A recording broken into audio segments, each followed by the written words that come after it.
Hi everyone, this is Bhumika and welcome to my channel. तो आज मेरे साथ है बहुत ही स्पेशल गेस्ट और मेरी फ्रेंड भी है अच्छी, और इनका नाम है साक्षी रावत। तो आज हम इनका इंटरव्यू लेंगे ताकि आप लोगों को भी एक गाइडेंस मिल सके कि कैसे ये डबल ए बनी। तो मैं पहले इनका इंट्रोडक्शन देती हूँ। ये साक्षी रावत हैं और ये हरियाणा से हैं।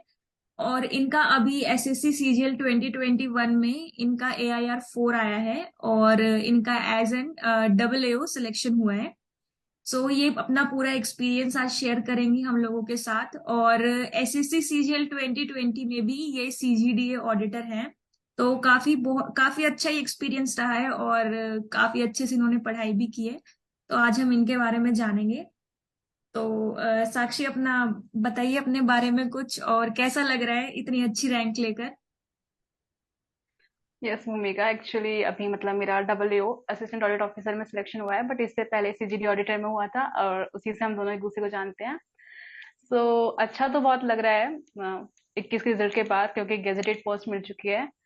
बट अभी मेन वही है लोकेशन का, तो उसके बाद एक्चुअली डिसाइड होगा कि कितना अच्छा लगेगा। हम्म। सही बात है, लोकेशन बहुत ही एक क्रूशियल फैक्टर रहता है। और यस। ही बहुत से लोग ऐसे भी होते हैं जिनको काफी अच्छी पोस्ट मिल रही होती है और लोकेशन की वजह से वो स्मॉलर या लोअर ग्रेड पे में आते हैं। यस। तो हाँ जी। एक्सपेक्टेड था ये रैंक आएगी। डबल ए तो एक्सपेक्टेड था शायद तुम्हें, बट डबल एक्सपेक्टेड था, ये रैंक भी एक्सपेक्टेड थी बिल्कुल। तो इसीलिए मतलब मैंने एएसओ दिल्ली के बाद डबल ही अपना चॉइस रखा था, तो वही मुझे मिला है। अच्छा, तो पहली जो मतलब सबसे पहली चॉइस थी वो CSS थी तुम्हारी। या सीएसएस थी एंड रेलवे थी, देन एएफएचक्यू थी, उसके बाद डबल थी। एएफएचक्यू मिस हो गया 0.14 मार्क्स से एंड आई गॉट डबल। ऐसा ही होता है, मेरी भी लास्ट टाइम एक पोस्ट थी जो कि 0.4 मार्क्स से मेरी मिस हुई थी। तो बहुत दुख होता है जब थोड़े थोड़े मार्क्स के मार्जिन से हम लोग मिस करते हैं किसी भी पोस्ट को। बट कोई बात, या कुछ ना कुछ। या मतलब एएसओ इसीलिए प्रेफरेंस थी क्योंकि दिल्ली मिल सकता था, बट डबल मुझे उससे बेटर लगती है एएसओ से। उसके तो हम्म, देखते हैं, बस लोकेशन की बात। अच्छा। तो पोस्ट प्रेफरेंस में पहले CSS थी, उसके बाद AFHQ भी डाला था आपने। तो वो यस, एएफएचक्यू भी डाला था। डाला था AFHQ, क्या? लोकेशन की वजह से ही डाला था या AFHQ। जस्ट सिर्फ लोकेशन की वजह से डाला था एएफएचक्यू। अच्छा, मतलब ऐसा कोई ड्रीम वगैरह नहीं था डिफेंस का। ड्रीम नहीं, ड्रीम जॉब तो डबल ही थी, मतलब जब से सीजीएल प्रिपरेशन शुरू किया था तो डबल का ही था कि गेजेटेड पोस्ट चाहिए। अच्छा, मार्क्स और कितने? मेरा कॉमर्स बैकग्राउंड है तो इसलिए इंक्लाइंड था कि ऑडिट ऑफिसर की तरफ ही। अच्छा अच्छा, मार्क्स कितने थे तुम्हारे डबल एओ में और अदर देन डबल एओ? डबल में मेरे 741 मार्क्स थे out of 900, hmm. And other than double थे 583.56। ओके। तो वैसे भी marks अच्छे थे। या हम्म। तो अभी 2022 भी तुमने दिया होगा ना? यस, 22 भी दिया है। हाँ, तो अभी तक कितना स्कोर बन रहा है? अभी तक तो क्या अब मतलब। मेरे हैं मतलब टीयर 2 के ही है मार्क्स, तो 310 है। थर्ड मार्च शिफ्ट थी, मार्च या। 3rd मार्च, तो 3rd मार्च में तो अभी तो अच्छा खासा मिल। सबसे टफ है शिफ्ट ही, तो देखते हैं नॉर्मलाइजेशन हाँ, के बाद। बोल रहे हैं कि 10 से 15 मार्क्स तो बढ़ेंगे ही बढ़ेंगे, तो इसमें भी अच्छा ही रहा है। तो फिर अभी क्या मतलब, फिल करोगी पोस्ट प्रेफरेंस या फिर स्किप करोगी, क्या प्लान है? अगर अभी मुझे डबल दिल्ली मिल जाता है तो मैं शायद स्किप ही करूंगी। अगर अच्छा नहीं मिला तो सोचना पड़ेगा। अच्छा। तो फिर भी प्रेफरेंस CSS ही रहेगी लोकेशन वाइज तो? या सीएसएस ही रहेगी। अच्छा। तो तुम्हारी बैकग्राउंड, जो एजुकेशनल बैकग्राउंड है, वो एजुकेशनल क्वालिफिकेशन है, उसके बारे में कुछ बताओगी कि क्या रहा? बिल्कुल। हम्म। हम्म, तो मेरा कॉमर्स बैकग्राउंड ही है। मैंने बीकॉम ऑनर्स किया है गारी कॉलेज यूनिवर्सिटी ऑफ दिल्ली से। उसके बाद एमकॉम किया है हिंदू कॉलेज से। एमकॉम अभी फिनिश हुआ था 22 में ही तो। और सीजीएल 20 मेरा फर्स्ट अटेम्प्ट था एंड सीजीएल 21 सेकेंड अटेम्प्ट था। फर्स्ट से सीजीडी ऑडिटर एंड 21 से डबल। तो हिंदू कॉलेज इसके लिए बहुत फेमस है ना, ब्यूरोक्रेट्स के लिए। वहां से काफी ब्यूरोक्रेट्स निकलते, तो कभी यूपीएससी का नहीं सोचा? मतलब SSC ही क्यों, CGL ही क्यों?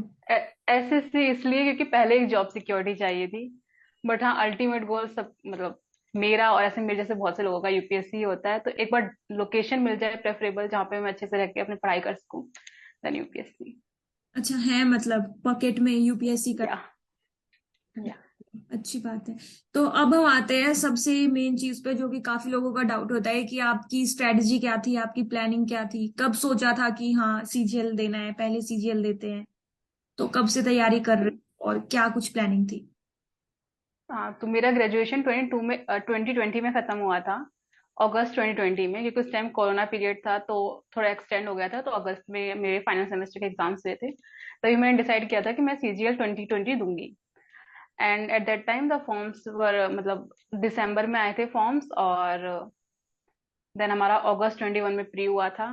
तो बस मेरा ये था कि पहले अटेम्प्ट में करना है कुछ, तो वही 6-7 मंथ्स के पीरियड में प्रिपरेशन करके किया। एंड फर्स्ट अटेम्प्ट में मेरी 1849 रैंक थी, 1849, और मुझे सीजीडी ऑडिटर मिला। अभी रुड़की में हूँ मैं। एंड देन 21 में तो है ही।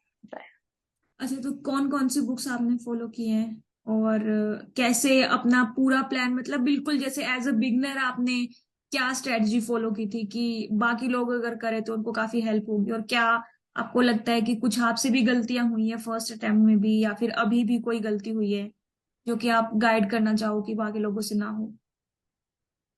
फर्स्ट अटेम्प्ट में मैंने जब प्रिपरेशन शुरू की थी तो मुझे सिलेबस के अलावा कुछ नहीं पता था एसएससी के बारे में, तो मैंने बिल्कुल बिगनिंग से शुरू किया था। तो मैंने एक ऑनलाइन कोर्स परचेज किया था, that was from KD live, तो मैंने उनके कोर्स से शुरू किया। थोड़ा थोड़ा समझ में आया कि सिलेबस क्या है, बट देन करना तो खुद को ही था, तो मैंने बहुत सारी प्रीवियस ईयर बुक्स ली। इंग्लिश की तो नीतू मैम की बुक ही इनफ होती है। देन मैथ्स के लिए मैंने राकेश यादव से भी किया और किरण से भी किया। और प्री से पहले मेरा सिर्फ सिलेबस कंप्लीट हुआ था मैथ्स का, तो इतने ज्यादा मैंने मॉक्स नहीं दे पाई थी, और मतलब प्रीवियस ईयर क्वेश्चंस किए थे और सिर्फ सिलेबस कंप्लीट किया था। और रीजनिंग तो मतलब लाइटली ही लेते हैं हम, तो बस थोड़ा थोड़ा जो मॉक्स, इजी से मतलब हो जो भी जाएगा। प्रीवियस ईयर क्वेश्चन जितने भी होते थे बस वही किया था। एंड देन जीएस तो मेरा वीक पार्ट है, तो उसमें मैंने मतलब ल्यूसेंट पढ़ी थी, बट इतना फ्रूटफुल नहीं था वो, मतलब मेरे 12.5 समथिंग मार्क्स आए थे प्री में बस। हम्म। एंड देन मतलब मेरा प्री हो गया था, और लिस्ट वन क्लियर नहीं हुई थी, 2-3 मार्क्स थे, तो सिर्फ उतने मार्क्स थे, 155 समथिंग थे। देन टिल टीयर 2 मैंने अपना मैथ्स थोड़ा अच्छा किया। इंग्लिश में मैंने इतनी मेहनत नहीं की, इंग्लिश तो होती ही है, मतलब सीबीएसई बैकग्राउंड है तो हम्म। इंग्लिश तो ऐसी थी। मैथ्स में थोड़ी मेहनत की, उसके बाद ठीक ठाक स्कोर बन गया था 20 में, और एक अच्छी पोस्ट मिल गई, अच्छी लोकेशन पे मिल गई। देन उसके बाद 21 के टाइम पे फिर मैंने सोचा कि मैथ्स को थोड़ा और इम्प्रूव करना है, कि मैथ्स ही से ही आएगा। तो मैंने आभास सैनी सर हैं, उनका कोर्स लिया था सुपर 100 से के नाम से। और मेरा मैथ्स का एग्जाम भी अच्छा हुआ था, इंग्लिश का भी अच्छा हुआ था, और मार्क्स भी ठीक ही थे 21 में, मतलब 583.56 थे। हम्म। अच्छा, तो फिर मॉक टेस्ट कैसे देती थी तुम? जैसे कि रोज फ्रीक्वेंसी क्या रहती थी मॉक टेस्ट की, और अटेम्प्ट्स कितने करती थी क्वेश्चंस? तो प्री के टाइम पे तो मॉक्स की बस ये होता है कि आपको टाइम मैनेज करना आना चाहिए, मैथ्स और रीजनिंग इतने टाइम में हो जाए। बाकी 25 क्वेश्चन करने होते हैं तो दिमाग पे इतना प्रेशर नहीं आता, वो हो जाते हैं। बट मेन होता है जब मेंस के टाइम पे हमें 100 क्वेश्चन करने होते हैं मैथ्स के 120 मिनट्स में, तो उसके लिए प्रैक्टिस काफी अच्छी चाहिए होती है। तो जब मेंस के टाइम पे तो मैं डेली एक मैथ्स का मॉक देती ही थी, और उसको फिर अच्छे से उसको इवेल्युएट करती थी, देखती थी मेरी कहाँ कमियां हैं और कौन से क्वेश्चन गलत हो रहे हैं। और मतलब मैं इस पे बिलीव नहीं करती थी कि तुक्के मार दिए, जितना मुझे आता था उतना ही करती थी। तो स्टार्टिंग में तो मेरे मतलब 120-130 के लाइन में मार्क्स आते थे, लेकिन एग्जाम के टाइम तक थोड़ा इम्प्रूव हो गए थे, और ठीक ठाक परसेंटाइल आने लगी थी। तो बस वही था। और इंग्लिश के लिए मैंने ज्यादा मार्क्स नहीं दिए थे, मतलब बस 7-8 मार्क्स दिए थे प्रीवियस ईयर। अच्छा, तो जो एक्चुअल एग्जाम होता था उसमें मान लो कि जैसे 100 क्वेश्चंस आते थे उस टाइम पे, तो टीयर टू में मैथ्स के, तो अगर उस टाइम का भी हम छोड़ दे, जैसे अभी 2022 की बात करें, लेटेस्ट पैटर्न की एकदम, तो जितने भी क्वेश्चंस आते हैं, जैसे 130 क्वेश्चंस इस बार थे, तो उसमें से तुम्हारा क्या टारगेट रहता था कि मुझे इतने तो अटेम्प्ट करने ही करने हैं, या फिर केवल एक्यूरेसी पे तुम चलती थी? नहीं, एक्चुअली अभी तो सब कुछ बहुत ज्यादा चेंज हो गया है पैटर्न। तो इस बार मैंने जो एग्जाम दिया था बहुत लाइट मोड में दिया था, क्योंकि मेरे पास एक अच्छी जॉब थी ऑलरेडी। तो कुछ था कि बस अगर नहीं भी आते थे रीजनिंग में, मैंने जैसे कुछ गेस वर्क किया था, बट मैथ्स तो बहुत इजी आ रहा है सारे एग्जाम में, मतलब तीनों जो भी दिन हुआ था एग्जाम, काफी इजी मैथ्स था, तो पहले जैसे लेवल का नहीं है। तो वो तो सारा अटेम्प्ट आराम से कर सकते हैं। रीजनिंग भी, इंग्लिश ठीक ठाक लेवल की थी, तो सोच के करना चाहिए क्योंकि उसमें पता नहीं लगता कब गलत हो जाए। हमें और लगता है मतलब कि वही हम नेगेटिव मार्किंग, हमें हम लगता ठीक हैं बट है हाँ। जब आंसर की आती है तब पता लगता है कि इसका आंसर ये नहीं, ये होना था। और हम्म, नेगेटिव मार्किंग भी अब ज्यादा हो गई है, 1/3, तो इसलिए तो मेरा अटेम्प्ट वही हो गया, मैंने गैस वर्क कर दिया था कुछ, तो मतलब अटेम्प्ट ज्यादा हो गए और नेगेटिव मार्किंग से 310 ही बन पाए थे। हम्म। तो फिर नेक्स्ट क्या है कि मतलब यूपीएससी होगा ना अभी तो, अगर एक स्टेबल लोकेशन। बस, या अगर दिल्ली मिल गया तो बस फिर यूपीएससी है, अब एसएससी नहीं देना। और बस बहुत हो गया। बहुत हो गया। सही है। और अब मतलब कुछ ऐसा जो कि गाइड करना चाहो आगे आने वाले जो भी एस्पिरेंट्स हैं उनको, कि किन चीजों पे ज्यादा फोकस करें, क्या करें क्या ना करें। बस मैं यही कहना चाहूंगी कि मतलब एसएससी इतना डिफिकल्ट एग्जाम नहीं है, अगर आप करना चाहते हो तो आपके 6-7 मंथ्स इनफ है, अगर आप फुली डिटरमाइंड होके करते हो। बट अगर आपको सिर्फ सीरियसली नहीं लेते, ऐसे टाइम पास करना है, तो कभी भी क्लियर नहीं होगा। और क्लियर भी होगा तो अच्छी पोस्ट और अच्छी लोकेशन नहीं मिलेगी। तो अगर आपको करना है तो बस आप एक बार लगकर अच्छे से कर सकते हैं, और कुछ नहीं। बस और कुछ नहीं, इतनी बात थी। और मतलब चलो। गाइडेंस सारी अवेलेबल है ही यूट्यूब पे, आपको जो भी हेल्प चाहिए इजीली मिल जाती है, तो आप अच्छे से कर सकते हैं, काफी अच्छे टीचर्स अवेलेबल हैं। बस यही है कि अपनी प्रैक्टिस रोज रोज ही करनी पड़ती है, कंसिस्टेंसी रखनी पड़ती है इस एग्जाम में, ये है कि चाहे बहुत सारे जैसे लोग होते हैं कि या कंसिस्टेंसी। टाइम नहीं मिलता, बट जितना टाइम मिल रहा है उतना आप कुछ ना कुछ पढ़िए, रोज पढ़िए, तो वो कंसिस्टेंसी एट द एंड आपको एग्जाम में दिखेगी दिखेगी। बस बाकी मतलब करना है तो करना ही है, अपने आप से झूठ नहीं बोलना कि बस एग्जाम दे रहे हैं तो प्रिपरेशन भी करनी है, प्रिपरेशन भी पूरे डिटर्मिनेशन से करनी है कि हाँ बस क्लियर करना है और जॉब लेनी है। तो फैमिली रिएक्शन तो बहुत अच्छा होगा जब AIR 4 देखा। या या फैमिली तो हुई, स्पेशली दैट गैजेटेड थिंग कि गैजेटेड ऑफिसर बन गए हो, तो बहुत खुश थे।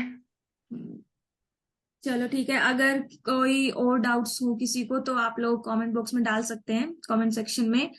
तो साक्षी उनके आंसर्स देगी, और मतलब मैं पूछ लूंगी उनसे आंसर्स, फिर मैं आप लोगों को रिप्लाई कर दूंगी।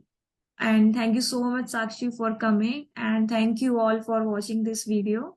और बाकी आप लोगों के कोई भी डाउट्स हो तो आई होप साक्षी दे देगी उनके आंसर्स, क्यों Sakshi? Yes, thank you so much Bhumika बुलाने के लिए, बिल्कुल कोई भी क्वेरी होगी तो रिप्लाई करेंगे। Okay, thank you.